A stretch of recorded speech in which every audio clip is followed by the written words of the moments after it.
조 바이든 미국 대통령과 기시다 후미오 일본 총리 백악관에서 정상회담을 했죠. 양국 간 안보 경제 분야에서 협력을 강화하기로 했는데 오늘 두 분 모시고 여러 가지 자세한 내용들 짚어보도록 하겠습니다.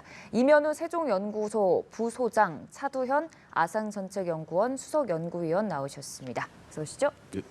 네, 안녕하십니까? 네, 기시다 총리 취임 이후 처음으로 백악관을 방문했습니다.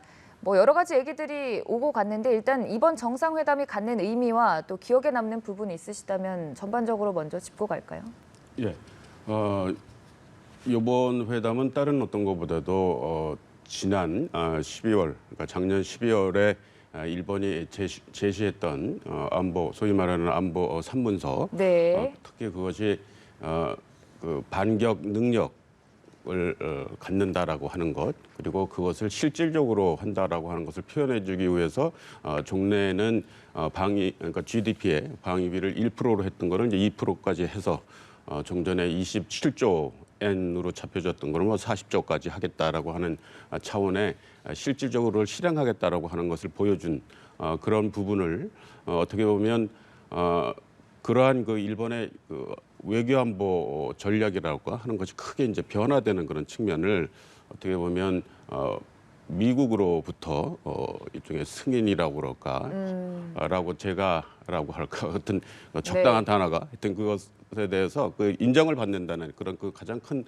의미가 있다고 생각을 합니다. 네, 그러니까 딱 한마디로 일본의 방위력 강화, 이에 대한 미국의 인정을 네네. 확인할 수 있는 만남이었다라고 이 의의를 짚어주셨는데요. 그렇죠. 그 작년 이 연말에 그 일본이 이 발표했던 네. 이른바 이게 방위 3문서, 그 국가안전보장 전략, 그 다음에 국가 방위 전략, 그 다음에 방위력 개선 그 계획, 이 세 방향에 대해서 미국이 전반적으로 공감대를 가지고 있다라는 면을 표명한 점이기도 하고요. 네. 이게 그 미국이 지금 추진하고 있는 세계 전략, 그리고 보다 좁게는 인도 태평양 전략하고 상당한 그 공통 분모와 합치점이 있다라고 생각을 하는 거죠. 네. 근데 이 방위 전략에 대해서 미국이 그냥 인정을 한 게 아니라 전폭적으로 지지를 한다 네네. 이렇게 표현을 했거든요. 이 네네. 부분이 가진 의미는 없을까요? 네, 일단은 그동안 1990년대 이후에 미국이 그 동맹국들한테 기대를 하는 바를 보면 그 부담의 분담이에요. 단순한 그 방위 분담의 개념이 아니라 세계에서 각 지역에서 역할에 대해서 그만큼 좀 짐을 나눠줬으면 좋겠다라는 네. 거고요. 이게 좁게 이제 2000년대 이후에 특히 2010년대 이후에는 인도 태평양 지역에서 이 평화와 안정을 유지하는 데 있어서 미국의 동맹국들이 더 이제 그 기여를 강화해달라는 그러는 거고, 그 요구의 기대의 그 주된 그 국가 중에 하나가 일본이었습니다. 일본도 이에 맞춰서 그동안 이 여러 가지 이 정책이나 전략 면에서 적극적인 지역 문제의 참여 문제를 얘기를 했지만, 이 군사적인 면에서는 아무래도 전수방이라든가 기존의 평화헌법 이런 원칙에 의해서 실질적으로 이를 완전히 뒷받침할 만한 그 군사력이 지금 이 형성이 돼 있느냐, 구비가 돼 있느냐에 대해서는 약간 의문이 있었거든요. 근데 이 국가안보 전략이라든가 아니면은 이제 그 방위력 개선 사업 등에 나와 있는 이 윤곽 자체가 실질적으로 아마 지금 기준으로 하면 2027년의 목표 연도가 지금 그 GDP 대비 2%를 맞추겠다는 거예요. 이럴 경우에 이제 11조 엔이 넘는 규모의 그 방위비를 확보하게 되는데요. 그럼 지금을 기준으로 계산해 보면 한 80% 내지 90%가 증액이 되는 거예요. 네. 이렇게 되면 지금 그동안 좀 미국의 입장에서 성에 차지 않았던 군사력이 구비가 된다라고 생각을 하는 거고, 이런 군사력을 구비할 경우 이번에 미일 정상회담에 나왔지만 주된 그 안보 위험 요인이라고 생각했던 중국이나 북한에 대한 견제나 억제 측면에서 상당히 도움이 될 거라고 지금 보고 있는 거죠. 그렇기 때문에 전폭적으로 지지한다라는 표현을 썼을 겁니다. 결국에는 중국이나 북한에 대한 견제도 담겼을 것이란 시각을 제시해 주셨는데 그 배경에 대해서는 비슷한 생각이십니까?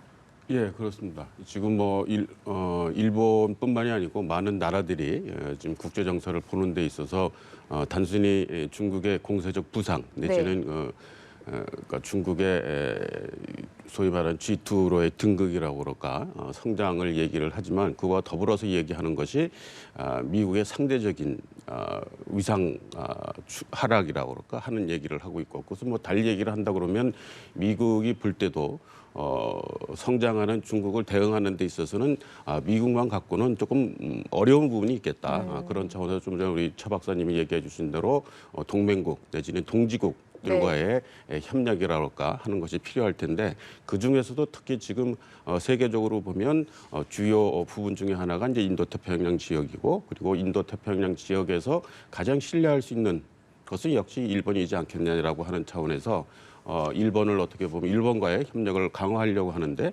이제까지는 평화헌법이라든지 아니면 전수방위라든지 여러 가지 그 국내적인 그 역사적인 어떤 그 유산으로 해서 일본의 협력이라고 하는 것이 조금 미진했다라고 하는 부분이었다고 하면 지금 지난 12월 중순에 발표된 일본의 국가안보 전략, 방위 전략, 방위 계획이라고 네. 하는 것은 이전까지의 그 일종의 입장이랄까 자세하고는 다른 그래서 좀 전에 말씀드린 대로 일본의 안보 전략이랄까 하는 것이 크게 이제 바뀌는 실제적으로 바뀔 수 있는 가능성을 좀 더 보여줬기 때문에 그리고 그것을 실제적으로 해보겠다라고 하는 것을 확실히 보여줬기 때문에 그러한 좀 전에 말씀하신 것처럼 이제 전폭적인 지지의 모양새로 블링컨이나 그 오스틴 장관뿐만이 아니고 바이든 대통령까지도 아주 그 미일 동맹이 이제 제대로 기능을 하게 됐다는 식의 얘기를 좀 하게 되는 이유라고 생각이 듭니다. 네. 일본이 탄탄한 방위력을 갖추고 뭐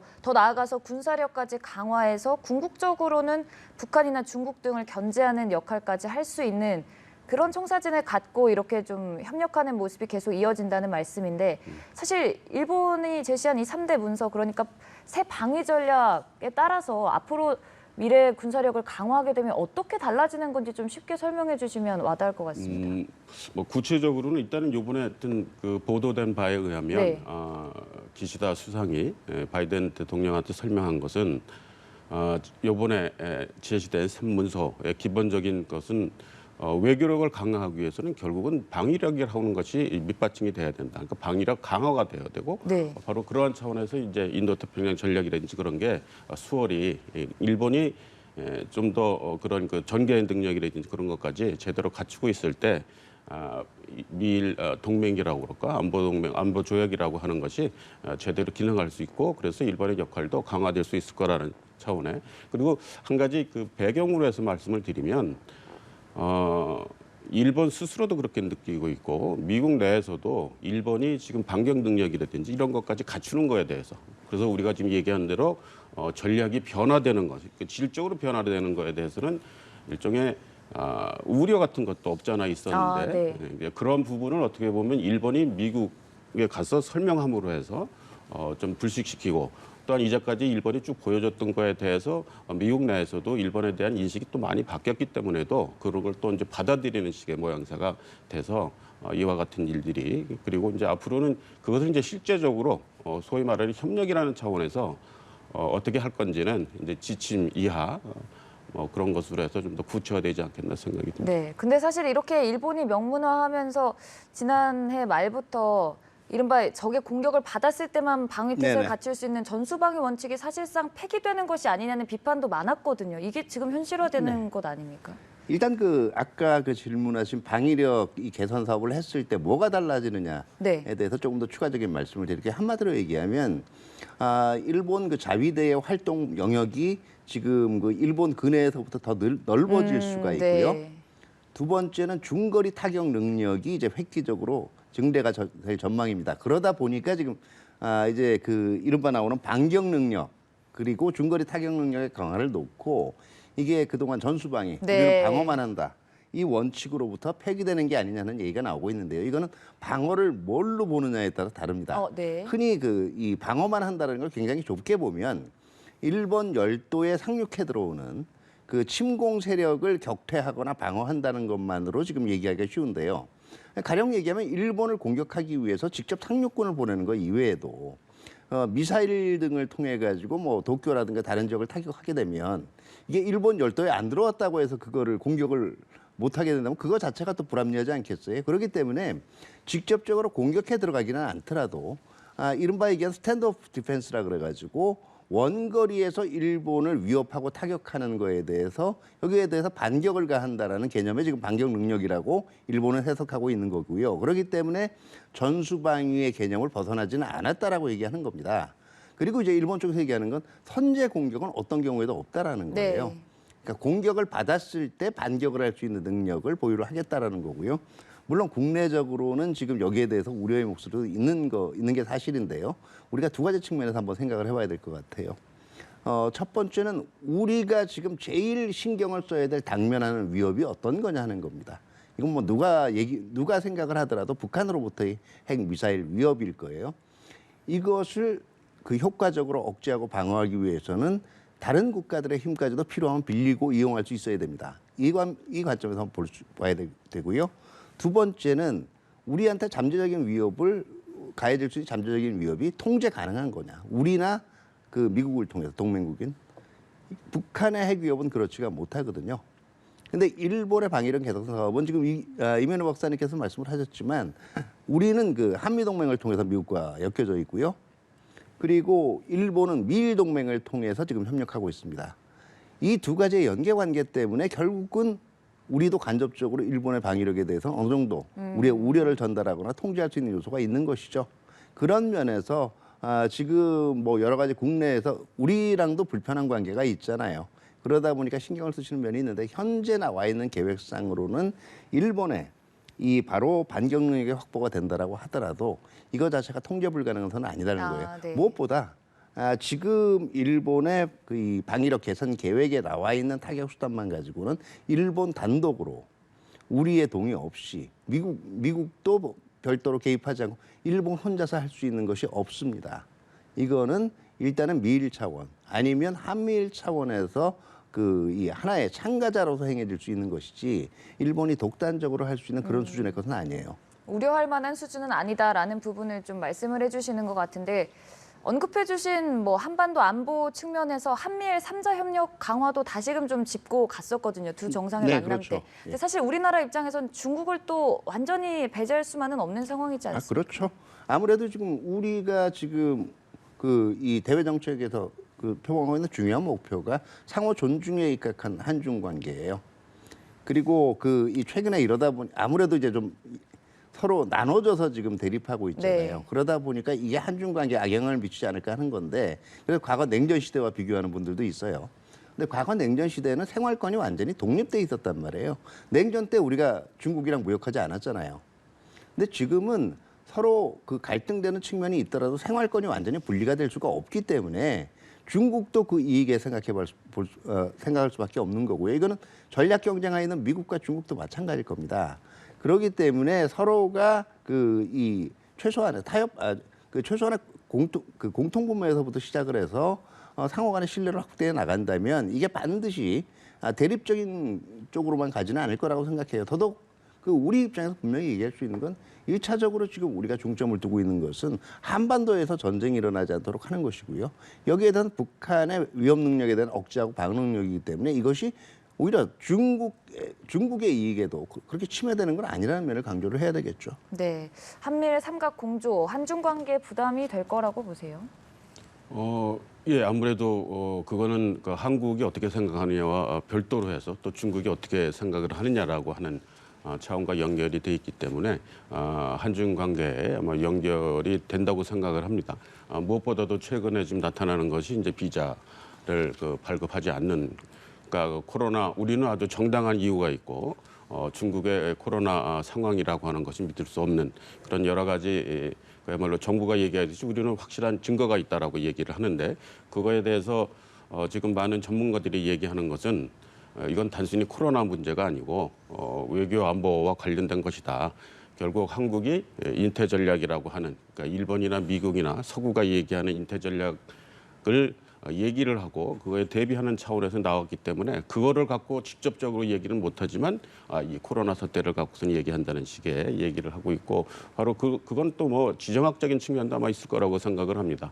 그러니까 일본에 대해서는 물론 비판은 하지만 직접적으로 어떻게 보면 강압적인 자세라든가 그런 게 조금은 나중에 온다고 덜하는 측면이 어떻게 보면 보이는데 한국에 대해서는 좀 더 예전에 뭐 김치 사건이라든지 뭐 지금 이 사태도 그렇고 여튼 그런 거에서 보면 한국에 대해서는 좀 더 아주 발빠르게 직접적으로 좀 하는 것들이 이제 나타나는 거를 보면 중국은 한국, 북한만이 아니고 한국도 좀 더 자기네들 편에 더 끌려고 하는 그런 것이 확실해 보이고 바로 그런 것 때문에도 이런 식의 모양새는 어떻게 보면 중국을 뭐 지속적으로 자극을 할 것으로 생각이 됩니다. 이제 그럼에도 불구하고 한국으로서 취해야 할 입장은 좀 전에 우리 차 박사님도 얘기했던 것처럼 물론 지금 시대가 좀 전에 그 표현됐던 것처럼 제 표현으로 얘기를 하자면 예전에 냉전이라고 하는 것은 그야말로 100m를 어떻게 빨리 달리느냐라는 식의 경쟁이라고 그럴까 시합이었다고 그러면 지금의 이 소위 말하는 신냉전으로 표현되고 하는 이 상황은